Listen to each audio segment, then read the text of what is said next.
What kind knows? It's Kiran here, your host of Kasi with Kiran. Today I'm joined here by Coach Brice Petersen, head coach of Lamontville Golden Arrows DDC.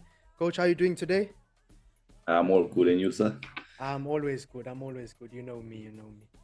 But right, I'm All not right. gonna not gonna beat around the bush. We're gonna get straight into it. The first question I have for you today is: give us a quick run through about your journey in football coaching, from obviously your playing days to your coaching days. How did your early playing days like contribute to the fact that you wanted to get into coaching? Firstly, let me first say it's an honor to be here. To be the first one on this podcast. I think it's gonna be amazing, and to watch your journey and see how far you've come. Having front row seats has been top. It's been top. It's been top. To your question, what's the crazy thing about it is that coaching was never part of the plan. Um, I wanted to be a player. I think every player wants dreams of becoming a pro bowler. That's what everyone wants to achieve. So during my playing days, it was never about one day I will be a coach. Um, I had big dreams, wanted to play in Europe. I mean, I spent 6 months in England at Luton Town. Obviously, it didn't work out. Spent some time at Golden Arrows reserve team. If you obviously follow my page, you know that. But most of my playing career was obviously spent in my hometown, Pietermaritzburg, where I'm born and raised, from a small, young Kasi called Eastwood. Um, Very much a place where nothing good comes out of it. It's a typical colored area Mm, where people tell you straight that nothing good comes out of that area. So we need to change the narrative somehow. But the talent that came out of there is second to none. It's just unfortunate that South Africa and the world was not exposed to that talent, because of decisions made by those players. So I obviously grew up in Eastwood, started playing soccer at a very young age, um, and it's something that always grew on me. I always say that soccer or football, as someone would say. mm, Soccer don't sound right; it's mm, football. Um, as I was saying, yeah, football it's if you cut me open, that's what'll come out. I don't bleed blood.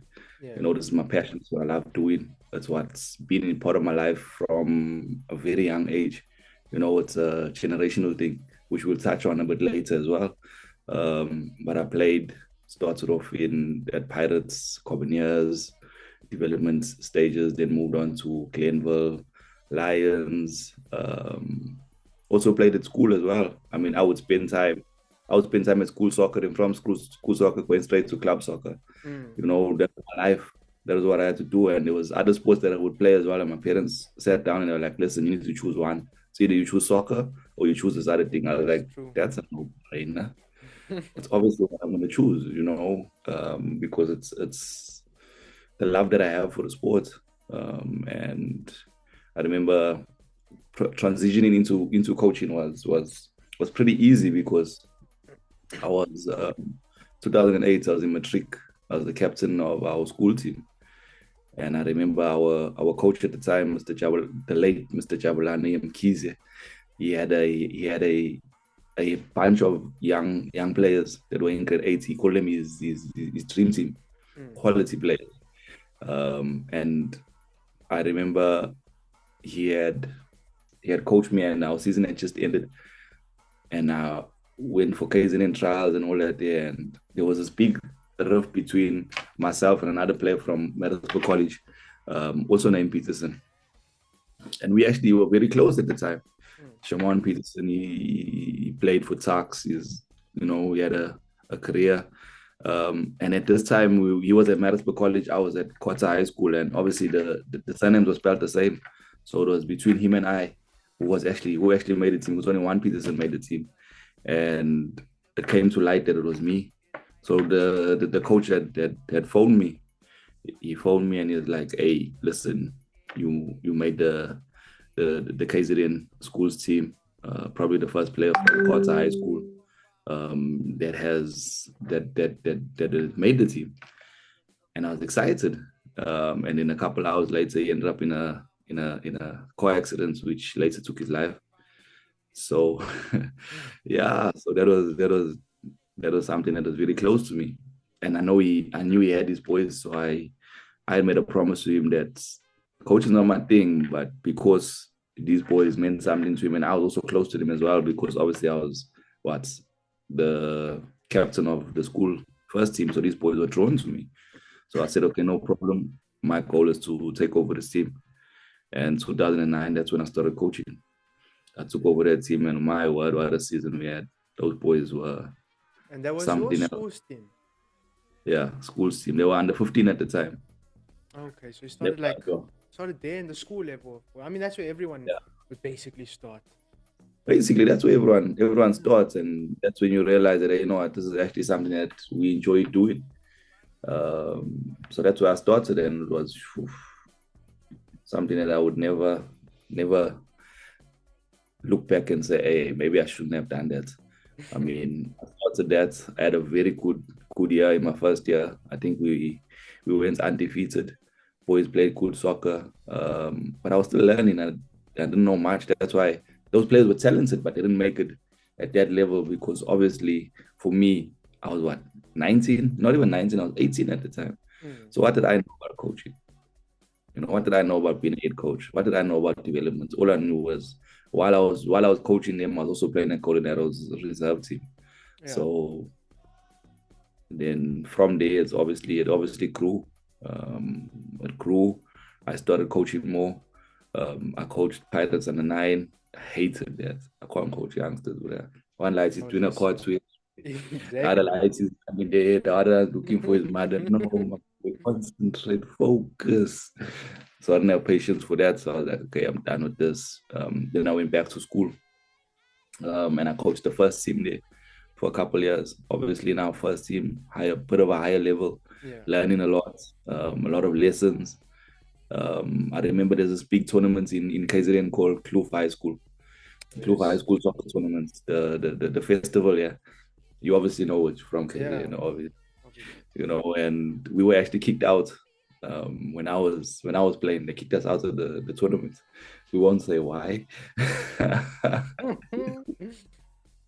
We won't say why. But people that know, they know why. So we were kicked out, and I was part of the team that got us kicked out of the tournament. And I was also part of the reason why they got back into the tournament. I remember I was coaching the first team. We went to play a preseason tournament there, and we dominated.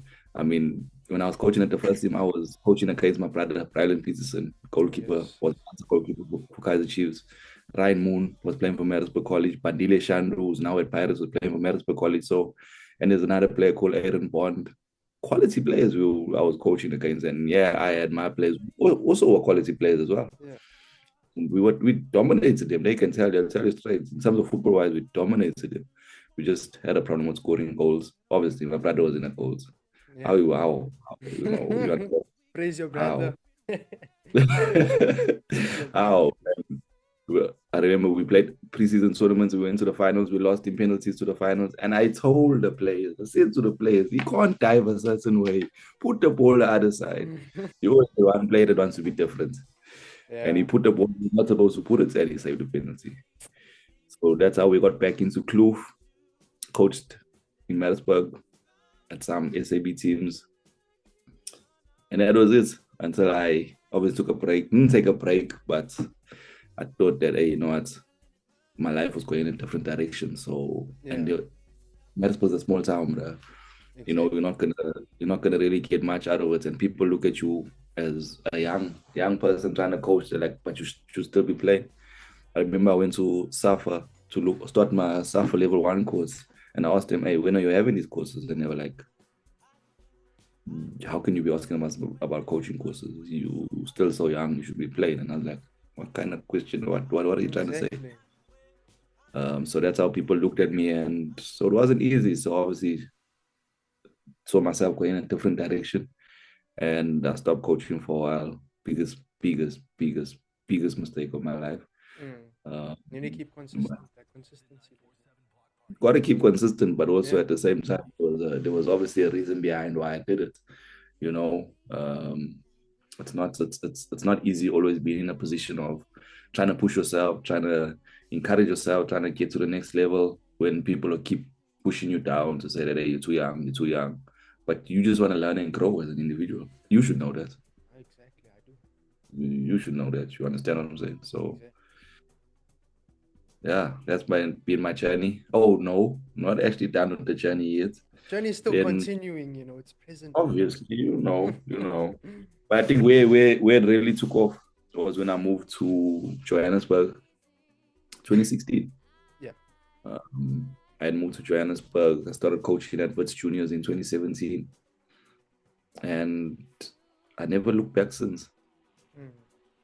So Wits Juniors 2017, 2018, Wits Juniors 2019, Wits Juniors, 3 years. Yeah, 3 years. 2 years GDL, 1 year ran Central LFA. And then moved on to Josie Stars COVID year. Also GDL under 17. That didn't work out because obviously a lot of people don't know. I got my accounting degree, so I was busy with my audit articles. So I was traveling a lot, so it was a bit difficult at the time. So not really place pause. I mean, COVID came as well, so it was like that whole league stopped. The whole league stopped, so it worked out perfectly. Yeah. But then I moved to the following year, 2021. I moved to FC Real under 13. That team was good. I mean, we had a bunch of 11-year-olds playing under 13 league, and the bravery and the heart that I saw from them was something else. Yeah. And in the following year, what year are we in now? 2023. Yeah, 2020. No, 2022, sorry. Yeah. To Panorama, under 13 GDL. And very challenging year for me. I think that year grew me more than any other year. It really developed me as a coach in terms of learning that the player is a human being, not just developing a player, developing a human being, Yeah. So that grew me in so many ways, and it made me into the person that I am today. 2023, obviously got the call up from AmaZulu. That was that was a game changer. That was definitely the game changer. Yeah. I think it was an opportunity that I was waiting for. And how did they approach you? I actually wanted to know that, like, you just pick up the phone one day and who was on the phone? There was I got a message on Instagram. So let's go back. All right, let's go back. Let's talk about the Coach B brand. Why the Coach B brand? Yeah. And then we can understand how the message came about and how everything worked out and all that is. So what had happened was 2017, I had finished a very good season with Wits Juniors under 15. We won the league, we won the cup. I think we only lost one game. We scored 113 goals, conceded like 12 goals. So we did very well. Yeah. The finals of the cup, I think we won like 4-0. We dominated. And I sat. I remember I was sitting there once and I was like, how do I make this different to when I was a player? How do I go to the next level? Because now when I was a player, I was too concerned about, being under pressure, not being able to handle the pressure. There was a confidence thing about me that was lacking. Yeah. When I was a player. So I came to a thing of how do I get to the next level? And that's where the Coach B brand comes from. I needed to put something that when I look at it must be like, I'm working towards that. And if I brand that and I put that brand there, some would say it's a different persona because, some people look at me how I was back then to how I am now. I'm a completely different person. But I needed to put that there because I needed to be able to show people that, what, I'm working towards this and this is what I believe in, something that I believe in. And if I'm putting a brand out there and I'm putting this thing out there, people must see it and be like, as soon as they see it, the first person they think of is Coach B. Exactly. And if they think, Coach B, then they must be like, it can't be associated with anything negative. Yeah. It needs to be like, hey, that guy, either he is a good coach or he's a great person or he's something. You understand? That's the first thought that must come. So I kept drilling it into people. Even when I was sitting in my audit, office section, or whatever you want to call it, school or whatever. I'd have a second screen, and on the second screen would be my logo with the Coach B. And I was like, whether you like it or not, the first thing when you see CV, the first thing you think about is Coach B. 100%. And so that's how it started. So I started an Instagram page, and I was pushing Instagram. I was pushing content, not the content that I push now, but just pictures, motivation, And I got a DM from Delo, saying that this is like 2021, saying that look, he's interested in me coming on board and what. So I was like, oh, yeah, dropped me a DM, and he's like, he'd like to bring me on board, and I was like, okay, cool. But he said it's going to be a process, and I said, no problem. Whenever you're ready, I am waiting for this opportunity, And we would touch base. If I would take trips down to Maritzburg, I go see him at Hilton College. We'd speak. We spend a lot of time together. Just getting to see where we are. So you have to have that connection. Especially, he's the highest person there when it comes to youth development. You have to get to know your colleagues very well. Yeah, but also with more background. We actually played together when we were younger. Oh. So we obviously knew each other. I mean, we're from Maritzburg. Maritzburg is a small town. Yeah. If you played soccer, you probably knew everyone. So that was also that. And that's how I got into AmaZulu. Obviously, I went through the whole interview process. I actually remember the interview was December 2022. I had done the interview, Zoom, over Teams call. I had design sessions. I did everything. And then it came to the last questions. I butchered the questions, bro. Seriously. Butchered them. And I even sent him a message. I was like, hey, my guy, thanks for the opportunity, but I know I've messed it up. I almost said something else. I know I messed it up. I know I messed it up. And he's like, don't stress about it. It's all right. And then I got the call to come through and coach at AmaZulu. Actually left my auditing job, and I was like, there's no what I want to do. That's where I want to be. I mean, when a PSL club, you want to call a PSL club come knocking. I mean, it's development, but you still like, just imagine that you're there, and then like that big level is just there. And now imagine like you can get upgraded to that level and then that level. I mean, you're obviously motivated for it to work hard in that development stage of things. Exactly. And I mean, if you look at it, how often does that opportunity come your way? Not often. Especially in our country. How often does that come your way? It doesn't. If you're not a big name, then you don't hear from it. If you're not an ex-player, then it's even worse. Exactly. You understand? So now when that opportunity comes, you weigh your options and you can't say no to it. You're gonna jump and you're gonna take it. So that's what I did, and I think it was one of the best decisions that I made for myself. If I didn't make that decision, then one, I wouldn't be where I am today. I wouldn't have met the people that I have met. I wouldn't be. Let me not stop there before I say too much. You wouldn't be sitting here, actually. I wouldn't be sitting here. We wouldn't be doing this interview, actually. We wouldn't be doing this interview. Exactly. You understand what I'm saying? I wouldn't be coming off an amazing December as well. Exactly, yeah. You understand what I'm saying? I understand. So that's those type of things we look at, and we keep pushing. So that's how I got into AmaZulu, and then I spent 2 years at AmaZulu, and now I'm at Arrows.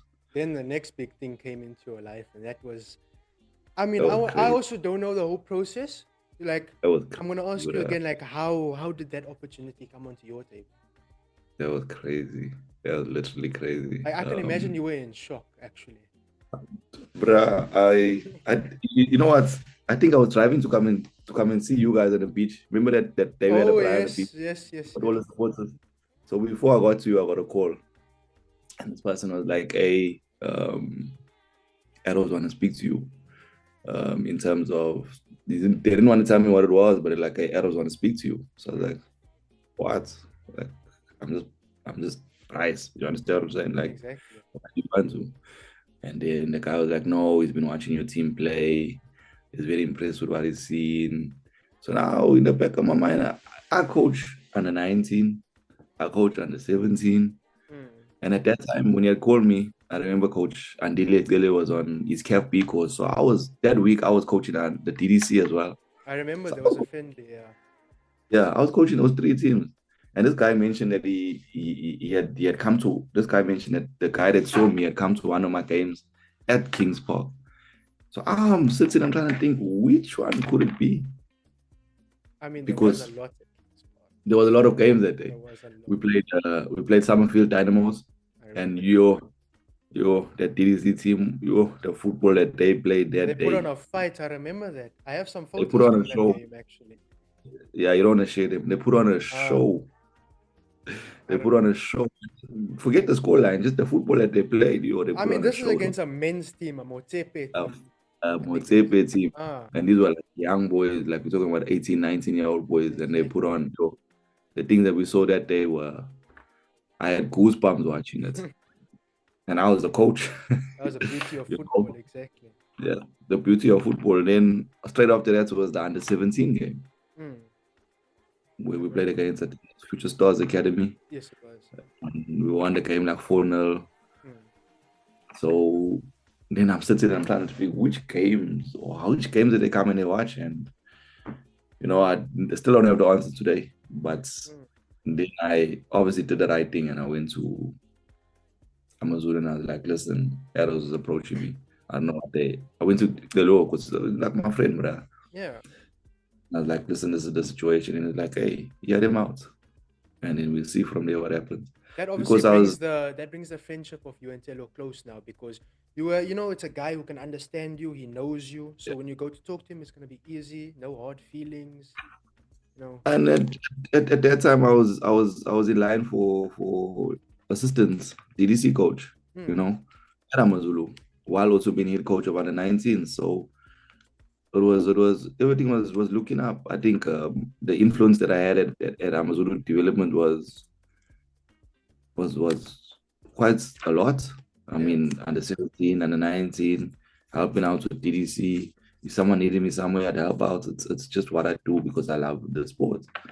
And then they brought in a new coach to coach the AmaZulu DDC. And at that point, you sit in there and you get told by not the people in charge, but you get told by one person in particular. I'm not going to mention their name, but you literally get told in your face that you just are under 17 coach.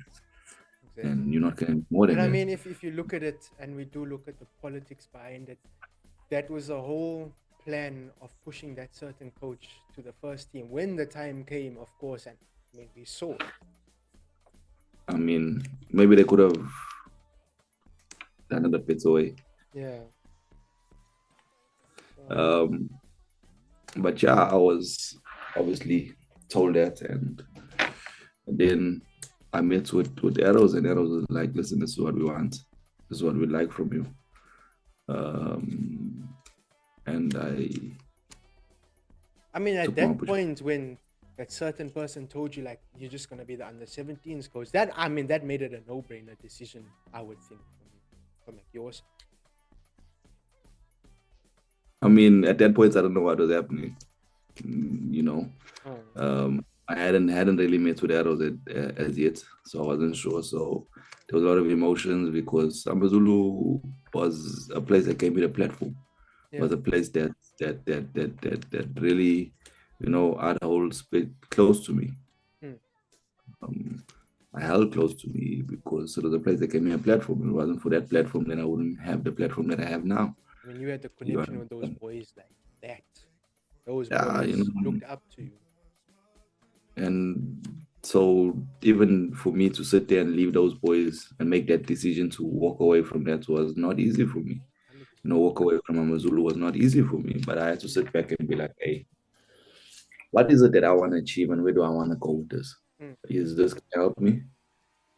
Is staying here going to make me stagnant or push me to the next level? So those are the type of decisions that I needed to ask, and those around me could see that it wasn't an easy decision for me to make. Yeah. I would speak to those around me. I would be close with them. I would, really, really open up and try to get a very good answer as to what is the right decision for me to do. And I think after obviously praying and meditating on it, it came to me that I think it's time for me to, try a new challenge. 100%. Something that's gonna either grow me or destroy me. And someone close to me always said, "Hey, Brice, it's hit or miss." That's true. That's very true. Hit or miss. But I mean, if you look at the opportunity, I mean, it's DDC level. It's you just one under PSL.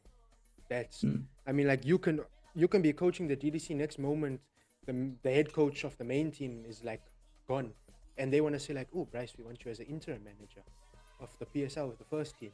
I mean, you see that. I mean, you have to look at those opportunities, and like for you coaching DDC, it's a massive, and especially because you played Arrows before. But first, I need to get the DDC right before I can even think of those type of things. That's the thing. Get the DDC to the correct position, grow and learn as much as I can in the position that I'm in.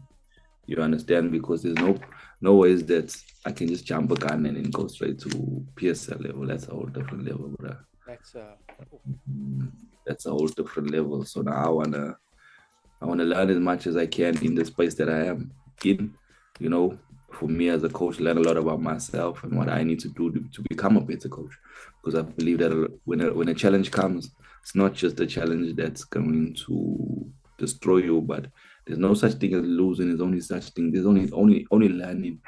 So in every moment that I find myself in, and I find that I'm in a challenging situation, I learn as much as I can. I evaluate as much as I can to see how can I make the situation better. How can I grow the situation?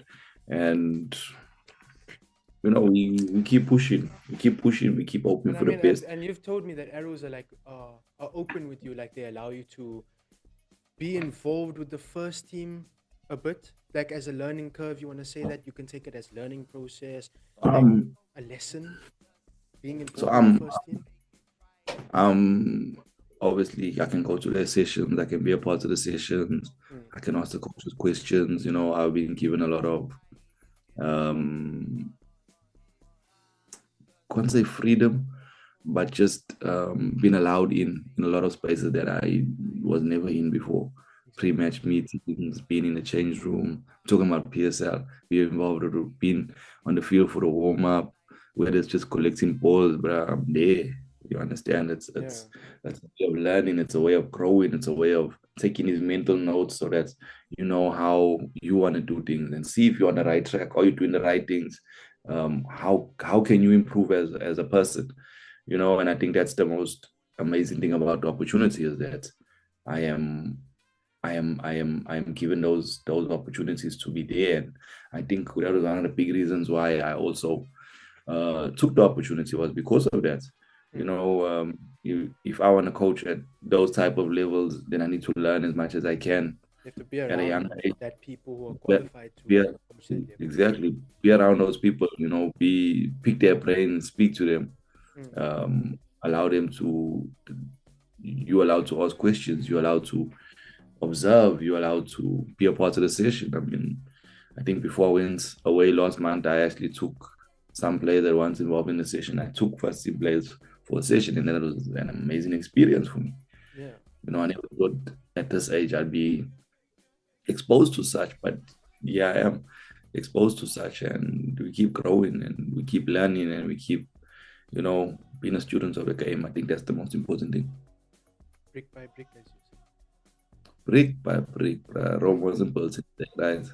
100%, but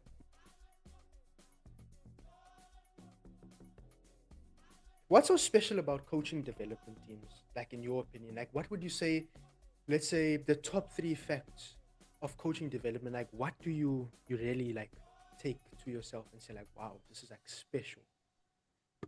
Top 3 facts? Nah, bro, I'll give you one. Imagine being able to watch or witness someone grow. Let me use you, for example. You started with Riverside Sports Club. Got a message on Instagram. Come take photos for a development. I'll be like, why not?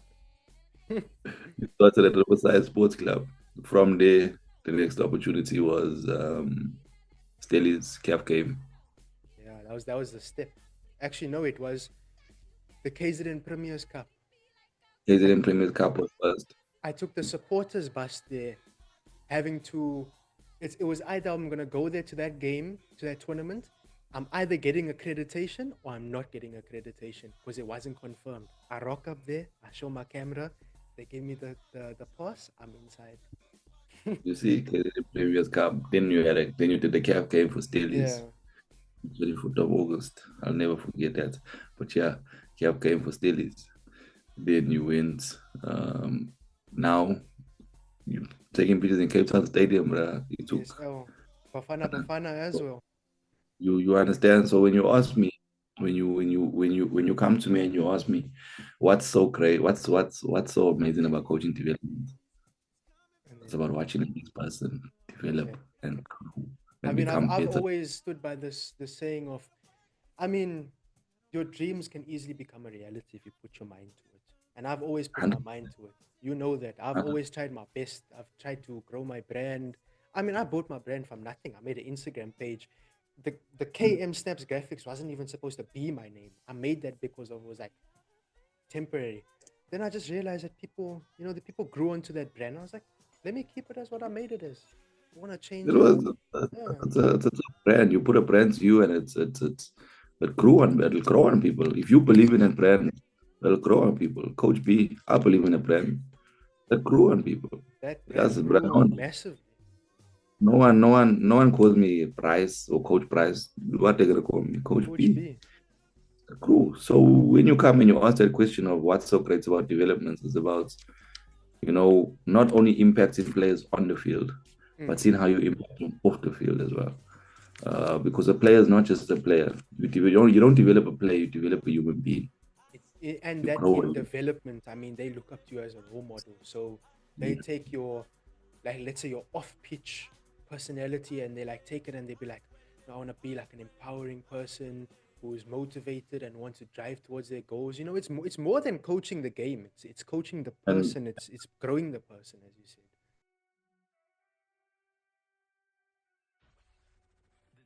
number one, Yeah. number one. I mean, it takes me on to the next question. Who's the most noticeable talents you've worked with and developed, and where are they now? How can you would ask a question like this though? Like I know you're gonna the amount mention of the one person, that one big player. the amount of players that I've coached, how can I not mention all of them? But if I have to mention a two currently that are really doing things, it would have to be obviously Omega Mdaka at Stellenbosch, and Seth Green, who Orlando Pirates, Yeah. DDC, but now loaned out to Upington City. So those obviously currently will be ones that people are seeing and people are know about. Obviously Omega coached him at Wits Juniors. Seth was also Wits Juniors. Seth's story is something else, you know. And hopefully one day he gets to tell his story. It's not my story to tell. Maybe you tell I a story was on, yeah, who knows? Who knows? Hopefully he's tell his story one day. I was just a pawn along his journey. You understand? That was lucky enough to be a part of his journey. Omega, the same thing as well. He also has a story to tell. You know, I'd love to tell the stories because I know the stories. I witnessed them firsthand. But they're not my stories to tell. But from where he was to where he is, it's amazing to see. And then I obviously was fortunate enough to coach my youngest brother, Brice Petersen. He went to America to play. Now he's at home. Obviously, got to make a decision: continue with his dream or focus on studying. That's my mother for you guys. Um, Oh, if you once you make that decision, you got to stick with it. And he obviously not playing anymore, but to be able to coach your brother is probably one of the most difficult things to do. exactly. But I think we did pretty well. We did pretty well. There's other players that I can mention as well. Dandong Gosi, he's the captain for Kaizer Chiefs DDC. Yes. We met at West Juniors as well. Which juniors? Well, I mean, I remember you said it was like that. The one team in that first season was just. Phew. I mean those three players played in the same team. that I just Now mentioned now. imagine that quality together in that one Those three team. players. So, and I mean that time they were how can I say, they were just raw talents. Mm, There's a lot that they needed to do to become who they needed to be. And now you can see they reaping the rewards. exactly. There's a player currently at the Orlando Pirates DDC, Mpumelelo Ndaba. He's a striker, he's currently injured. Um, Also quality, again with juniors as well. Uh, so a lot of the players come from there. Um, I had a very very short stint with Wandile Duba, who was playing for Kaizer Chiefs. Yeah. That was at Chosen Stars before COVID. So very very short stints, but I mean, you know it was you definitely. I mean, I think every coach that a player plays under definitely contributes to that person's journey and story. in whatever way. But I'm not gonna sit here and say that hey, I developed it. Nah, I had a Mm-mm. very short stint. Even you Very worked very with short. him, you can say that you I worked worked. with him. Just gotta say that I worked with him. Very good player at that time. Under 17 chose his stars, very good. Yeah. Then you look at Rocco. So he's one of the players. And if you look at that, I can mention so many players from AmaZulu that I feel are going to make it. Uh, that AmaZulu team was, you've seen them play, you've seen what they were doing. That was Uh, next level. That was an under 17s team that you would be scared of going to play. I don't think there's, hey, I don't, and I'm gonna say it because I can say it. I don't think there's any team that would come to us and they wouldn't be scared. Um, Exactly. Football that they played, the talents, not even the football that they played, but the talents of the I individuals that were mean, in there. Boise, Junior. I mean, phew, Talking about Obama, Obama as well. talking about Mazwi, talking about Dando, I mean, if you talking look about at it now, Tando, DDC, Mazwi, DDC, Obama, DDC, going to sign first team contract soon. So, it's all there in the process. Rocco. Rocco Rocco, did I his mean Rocco, yeah, of course, you can't Rocco forget did him. you Mm. see, so it's that alone should tell you. I mean, what we just mentioned about 4 or 5 players Yeah, that made it I into mean team in DC. that's just coming off the top of my head. There's the whole list that you can even name. You can name that As whole long as team. Mm, you have to name that whole team, that's a bunch of quality individuals. I mean, AmaZulu's in their development, there is streams. exactly. The talent is overflowing there. I mean, you've got what under 13 players playing in the under 17s. Mshishi, remember that They that have goal he 17. scored, that first goal he scored. Yo, crack a goal. I will There never was forget it. something else. Under 17 league, they put under 13 player on and he scores I a mean, banger. he comes up to my waist probably, and this Yeah, light he goes and scores a banger. I mean, that was a moment. I'm sitting banger. there. Wow. So it's those type of things where you look at, and that's the choice of development, because Mm, you see the moments where you see a 12, 13-year-old playing at a under 17 level and it just fits in perfectly, you exactly. know. But those type of talents, those are the ones that you need to hold on to. You need to nurture in the best possible way. Put your arm around them and make sure that they understand that yes, they're talented, but this game is all about patience. It's all about understanding that we here and we got to be patient in what we do. Exactly. Patience is key.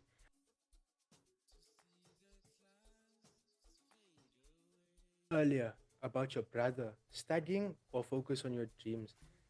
The fourth question is actually how does your how does your family like contribute to your footballing journey? And I mean, obviously you said your brother plays ball as well. So what's the orientation around football or soccer in your family? It's a football loving family, bro.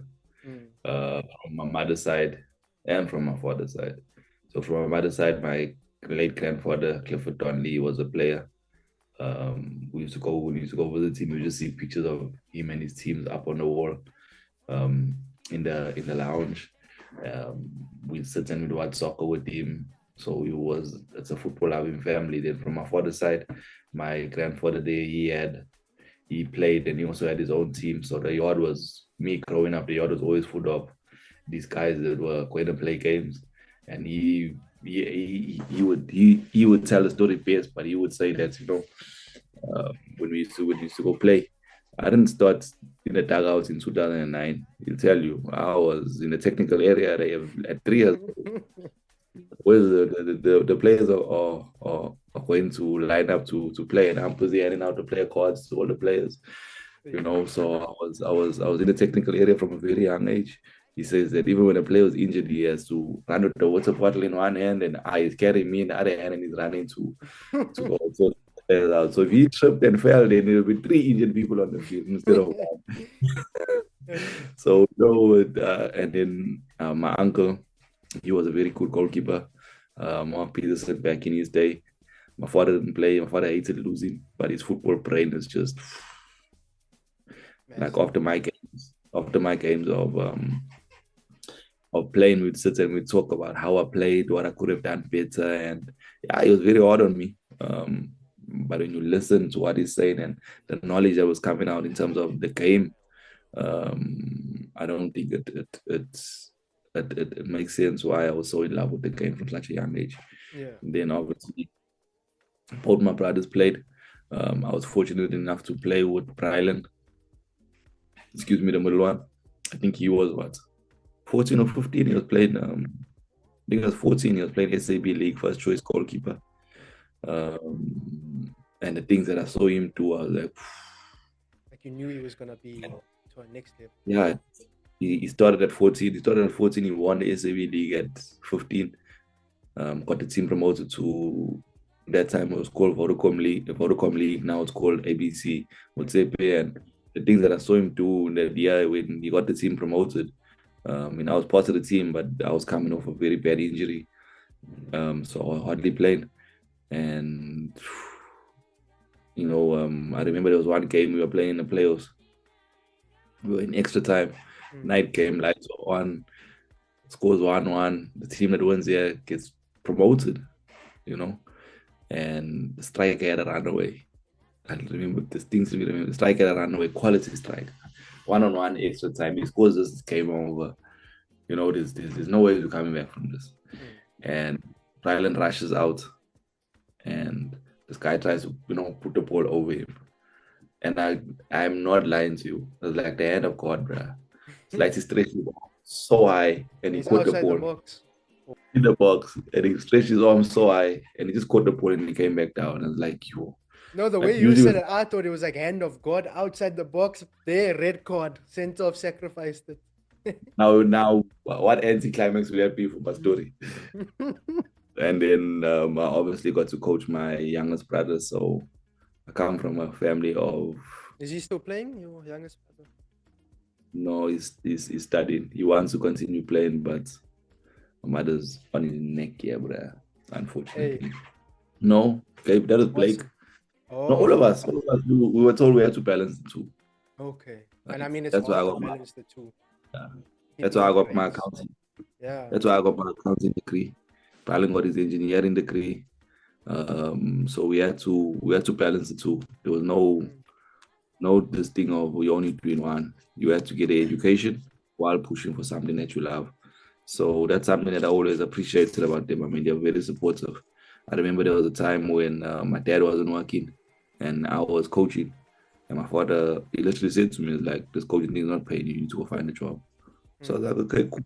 I'll look for a job. But if I find a job, then you must take over this coaching job that I have just till the end of the season. Because you always say to me, when you start something, you must finish it. So I was in that position and I found a job and I told him, hey, okay, now you must take over the team.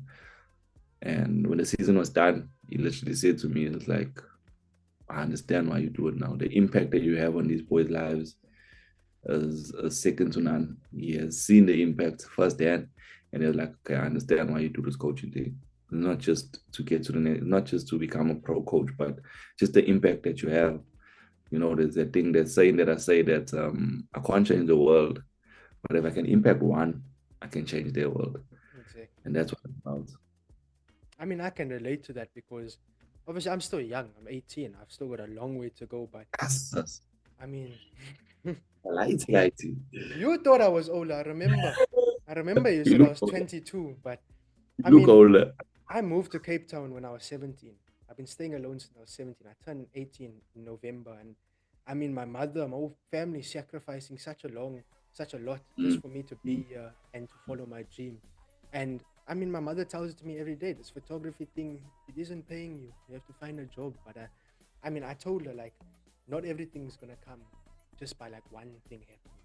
I told her it's a Mm. whole process. I'm still young. I've still got a lot to learn.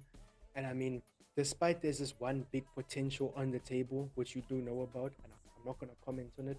I've told my mother, this if this one big thing goes through, that changes the whole game for myself.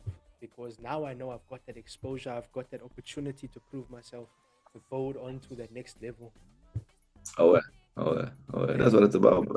it is. Sacrificing. So when that opportunity comes, trust in the process. When that opportunity comes, you take grab it with both hands.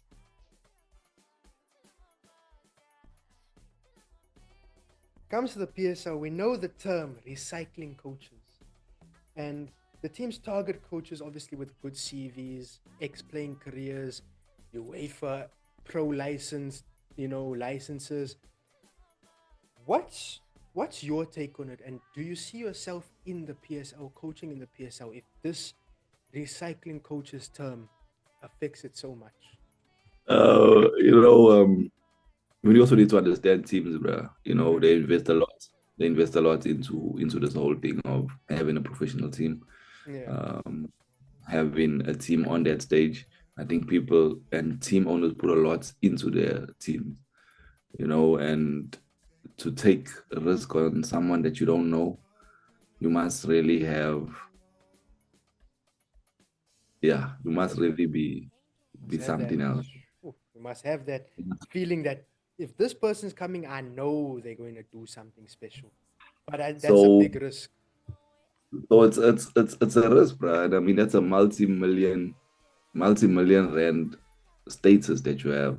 Mm, Uh, are you gonna give a Kiran just an opportunity just because it's Kiran? You understand? So we can use the term of recycling coaches, because as supporters of the game, we probably want to see new ideas. We probably want to see new coaches on the scene. We probably want to see, um, younger coaches stepping up and taking that opportunity. Mm, But then, would you?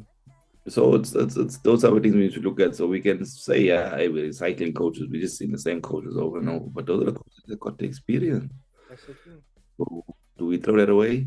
Then the next question we can say is that why do clubs buy experienced players? Why don't they just take younger players and put younger players in? It's the same thing. Exactly.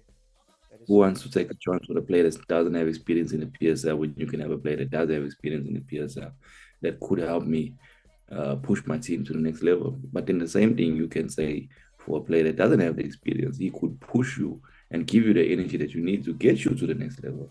So either way, it's a risk. So which risk are you willing to take? One with experience and one without experience. Experience is always going to win over someone with no experience. I So we mean, can that's true. That's very true. And I've seen it at we, AmaZulu recently. Bongani Zungu signed onto the team. Ethan Brooks, young player, taking notes from him. Bayanda for Tabete, training with the first team. Rocco, Sipo Senkosi, Ngubane. I mean, they're all taking that experience in to play for the first team in the future. yeah. So it's those type of things you need to look at as well. There's a lot of different dynamics you need to look at. So we can throw this term around recycling coaches, but Mm. experience wins, right? And to answer your question, do I see myself coaching in the PSL? I mean, why am I coaching if I Mm. don't see myself coaching in You the have to have PSL? that. You Like, have to have that end goal. I mean, I wouldn't say the uh, PSL is the end goal, but for South Africa, I would say it's the end goal. I mean, you can go coach in the PSL. Next moment, Morocco is calling, Algeria is calling, you don't Tanzania. know, you don't know, you don't know what could happen. And I think it's important that you always keep your mind open. You know, we as humans we dream. We wanna push ourselves to be better than what we were yesterday. We always want to achieve more. We're never satisfied with what we have. We always want more. Mm. So the opportunity comes for me to one day be able to coach in the PSL. I'm gonna take it.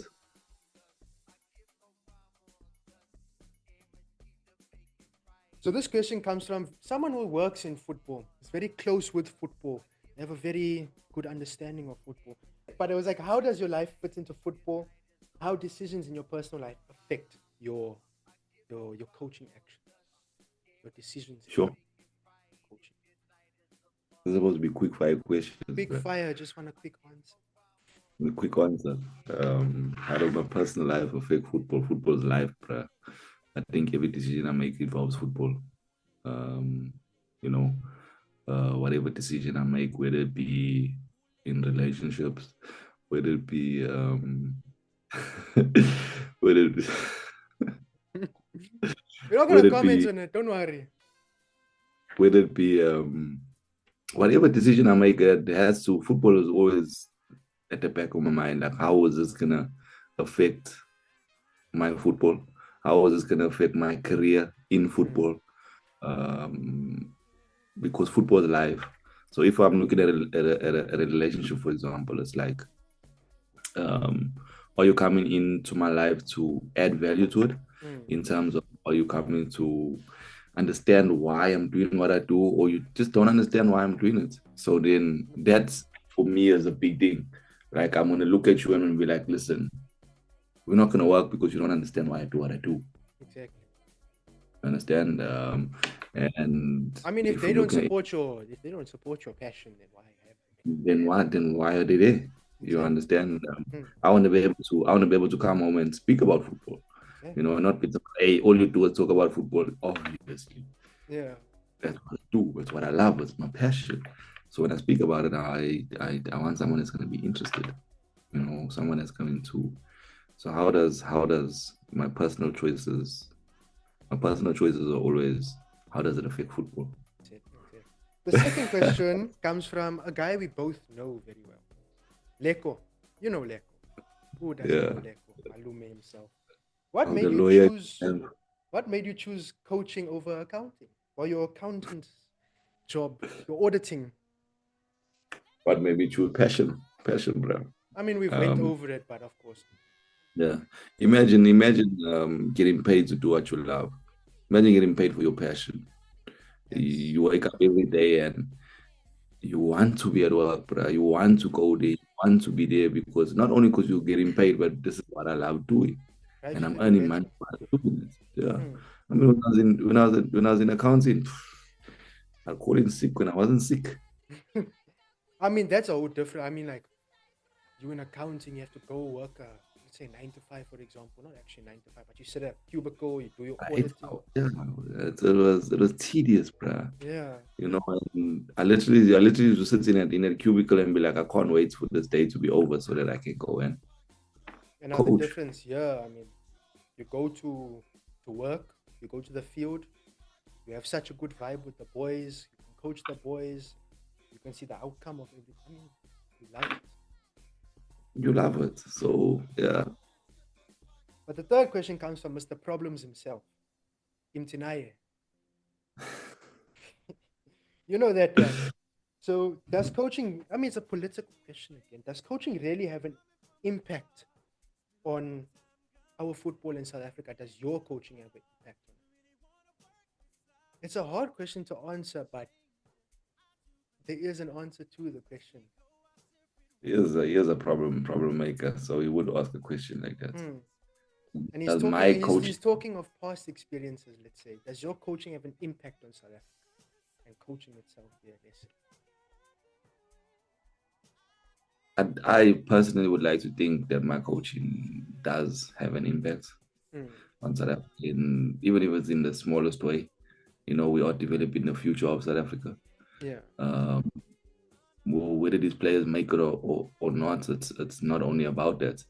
Would I like to see that whole under-17 team at AmaZulu playing at the highest level? Yes. Would I like to see all my players currently at Arrows TDC playing at the highest level? Yes, I would. It's just unfortunately not all of them would be there. Yeah. You understand? But if I can see one or two playing at that level, then I know that I've made an impact because that has shaped, that has added value to South African soccer. I mean, how many boys from AmaZulu under 15 and under 17 made it into the Bafana squad. Exactly. You know, got calls up, and that tells us that we are on the right track and we are impacting lives the right way. I mean, it shows you brought not only the player but that whole squad onto the radar. And it's Was not it only me. I mean, it's everyone at AmaZulu. You know, everyone had a part to play. Everyone played their part very well, and we reaped the rewards. I think at AmaZulu we had what was 11 or 12 players in the space of 18 months that was selected for national team. Yeah, From the start of the project. So everyone had a part to play in getting that done, getting over the line and getting the players there. So does it have an impact? Yes, it does, because we see these players playing at the national level. My only plea is that Durban football needs to get stronger in order for us to really see the talent that Durban has. But yeah, that wraps up episode 1. Kasi with Kiran. I hope everyone enjoyed. We'll be having more episodes coming. It's a long episode for that. It's a long episode, but it's a podcast. So podcasts are normally long. Episode 2 is with a very special guest. Many of you know him as Lawrence Kohler. That episode will be coming out next week, Friday. This week, Friday, of course, you'll be seeing this video. But yeah, thank you guys so much for watching. I appreciate you all. Thank you for all the support on the social medias. I really do appreciate it. And we'll see you in the next one. Sharp, sharp.